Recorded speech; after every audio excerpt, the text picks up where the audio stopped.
नमस्कार प्यारे विद्यार्थियों, आप सभी 9th क्लास के विद्यार्थी ध्यान दें कि अपना जो टॉपिक चल रहा था कल वाक्य का, उस वाक्य के पोर्शन में हमने देखा कि कल हमने वाक्य की परिभाषा पढ़ी थी। वाक्य आखिरकार होता क्या है।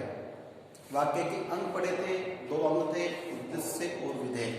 ठीक है, उसके बाद हम बात करेंगे कि वाक्य जो मान लीजिए इसकी मैंने कल लिखा था, जैसे मान लीजिए कि राम पुस्तक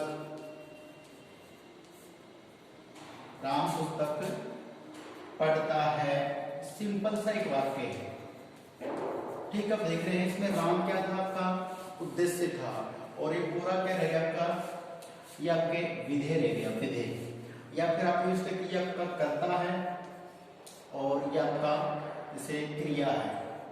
ठीक है, ये बीच बताओ आपका कर्म माना जाता है वैसे तो, लेकिन ये यहां से लेके यहां तक का पोर्शन क्या था, हमारा विधेय था, और यहां से यहां तक का क्या था, उद्देश्य था।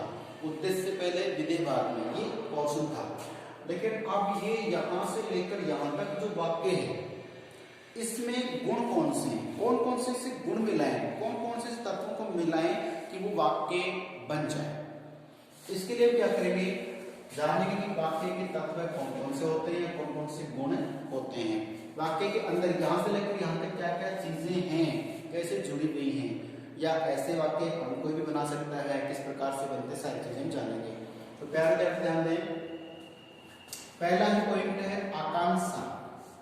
आकांक्षा का मतलब होता है, वैसे तो आप समझते हमारी इच्छा होती है, तो इच्छा ही समझ लीजिए, कोई बात नहीं है। ध्यान दें कि आकांक्षा, किसी भी वाक्य में आकांक्षा होनी चाहिए। आकांक्षा का मतलब होता है, देखिए मैंने शॉर्ट एंड स्वीट में आज नोट्स आपको बना के दिए हैं, एज इट इज आपको उतारना भी, याद भी करना है। ठीक है, एग्जाम्पल आप देखें तो बहुत अच्छी बात है, वो तो आपकी सोच समझ है। आकांक्षा मतलब पूर्ण भाव को, कोई वाक्य उस वाक्य में पूर्ण भाव को समझने के लिए हम क्या करते हैं, एक पद तो है ही है, एक पद के बाद जो जैसे एक पद को सुनकर, एक पद में सुन लीजिए, यानी कि राम पुस्तक, बस। अब राम पुस्तक मैंने एक ही पद से एक बोला, राम आगे भी कुछ बोलना है तो राम जाता है, आता है, कुछ भी, तो सीधी बात आप समझ रहे हैं कि एक पूर्ण भाव, कोई भी यहां से आता वाक्य लिखा है, इसका अर्थ समझना है, पूरा भाव समझना। क्या करेंगे, एक पद जो आपने सुनकर समझा है, एक पद सुनकर दूसरे पद की क्या होती है, हमारे अंदर इच्छा जागृत हो जाती है कि ये हमें जानना है। तो इच्छा जागृत होना क्या है, हमारी आकांक्षा है। तो यदि प्रश्न आता है कि वाक्य के तत्व गुणों में, तो पहला पॉइंट आ गया आकांक्षा वाक्य के अंदर होनी चाहिए कि आप ऐसा क्वेश्चन पूरे पदों को लिखना है। ठीक है, अगला आता है नंबर 2 पे योग्यता। योग्यता आपकी जो एबिलिटी है उसको कहते हैं। तो वाक्य के अंदर भी योग्यता होनी चाहिए। क्या योग्यता होनी चाहिए, योग्यता का तात्पर्य है शक्ति अथवा सामर्थ्य। 2 ही शब्दों में मैंने आपको समझा दिया, शक्ति और सामर्थ्य। किसी भी वाक्य के अंदर ऐसी शक्ति या ऐसी सामर्थ्य होनी चाहिए जिसको अपने अंदर लेके भी पूरी बात, एक वजन, एक प्रभावशाली सामने पेश करता है, अर्थात उसकी शक्ति होनी चाहिए वाक्य में। ठीक है, इसके बाद कि बच्चों को पढ़ा रहे, चुप हमने बोला और बच्चा चुप हो जाता है, साइलेंट, आप जा सकते हैं, आप आ सकते हैं। तो कहने का मतलब वाक्य में एक योग्यता होती है, विराम चिन्ह होते हैं, चिन्हों के माध्यम से भी उसकी शक्ति सामर्थ्य का प्रयोग होता है। समझ इस बात को, चलिए। तो वाक्य में योग्यता भी होनी चाहिए। अगला पॉइंट है आसक्ति। आसक्ति बहुत अच्छा एक शब्द है, ध्यान से पढ़ें। आसक्ति का मतलब वैसे तो आसक्त होना होता है, किसी पे न्यौछावर होना होता है, किसी से मोह करना होता है। आसक्त से मतलब ग्रहासक्त, एक शब्द बोल रहा हूं मैं, ग्रहासक्त होता है।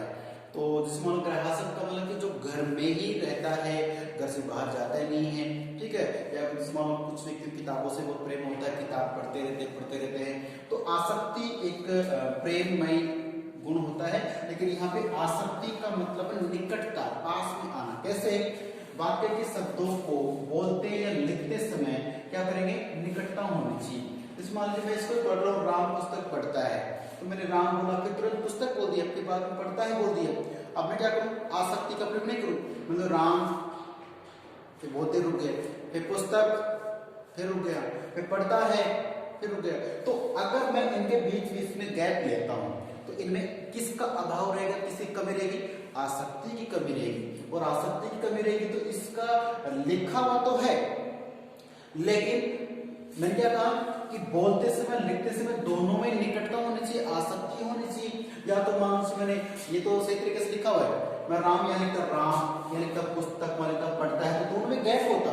कई बार कुछ बच्चे ऐसे लिखते भी हैं, अपनी कॉपी में बहुत दूर दूर शब्दों को लिखते हैं, तो उसमें क्या नहीं रहती है, आसक्ति नहीं रहती, इसलिए उनकी लिखाई को गलत माना जाता है।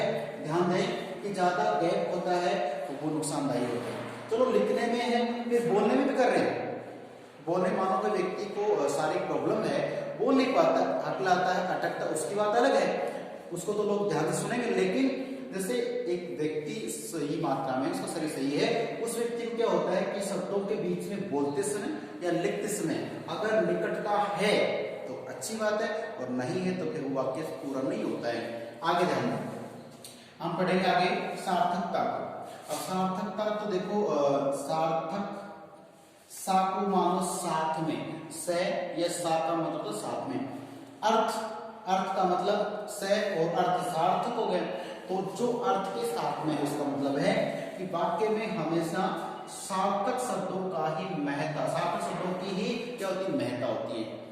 हमने जब वाक्य शुरू की थी तब भी बात कर रहा था, आज भी कर रहा हूं कि हम जो कुछ बोलते हैं, पढ़ते हैं, सुनते हैं, तो ये मान के चलो कि जो सही और अर्थ के साथ वाक्य आ रहा है उसको हम ग्रहण कर लेते हैं, या जो निरर्थक वाक्य होता है उसको कोई मतलब ही नहीं होता। जैसे मैंने कहा कि दाल वाल बना लो, ठीक है, तो दाल तो आप समझते हैं, अब दाल वाल बना लो, कपड़े वपड़े पहन लो, तो कपड़े समझते वपड़े नहीं होता है, ठीक है। तो इस तरह से कि आमने सामने बैठे हैं, तो सामने तो होता है लेकिन आमने क्या होता है, तो इसका मतलब है कि ये बात तो सही है कि जो निरर्थक शब्द होते हैं वो सार्थक शब्दों के साथ में ही आते हैं और हम उनका भाव अपनी भाषा के आधार पर लगा लेते हैं। लेकिन व्याकरण ये कहता है कि सार्थकता मतलब वाक्य में हमेशा जो सार्थक शब्द होंगे उन्हीं को महत्वपूर्ण माना जाता है, बाकी को नहीं। इसमें क्या बोला कि दाल वाल बना लो, इसमें दाल यानी कि आप, मेरा मतलब क्या है कि आज कोई दाल वाल वगैरह यानी कि दाल बना लो या कोई और नॉर्मल सब्जी बना लो, कहने का मतलब तो यही है। तो जो दाल शब्द था उसका तो अर्थ आ गया कि दाल वाल बना लो, वाल से कोई मतलब नहीं है, तो फिर क्या है कि जो निरर्थक शब्द होते हैं उनकी महत्ता नहीं होती है। अब समझ जाओ कि सार्थकता का मतलब है कि वाक्य में जो महत्वपूर्ण शब्द है, सार्थक है, उन्हीं को समझा जाएगा। अन्वय आपने संस्कृत में सुना पढ़ा देखा होगा, अन्वय का मतलब होता है दोस्ती, मिलन, लेकिन वो तरीके से कैसे है कि वाक्य रचना करेंगे, वाक्य बना रहे, आप यहाँ बना रहे, यहाँ बना रहे, जो वाक्य बनाते हैं ये यहाँ से लेके यहाँ तक वाक्य तो है, एक लाइन है, ये वाक्य है, ये भी वाक्य है।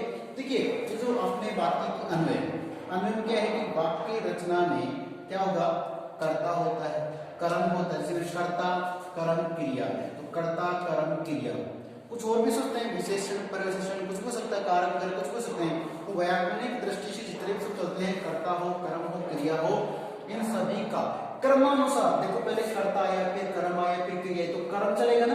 तो किसी भी वाक्य में कर्ता को, कर्म को, क्रिया को या आदि शब्द कुछ और भी हो सकते हैं, उनको कर्म के साथ में अगर प्रयोग करते हैं, लिखते हैं, तो वो क्या कहलाता है, अन्वय कहलाता है।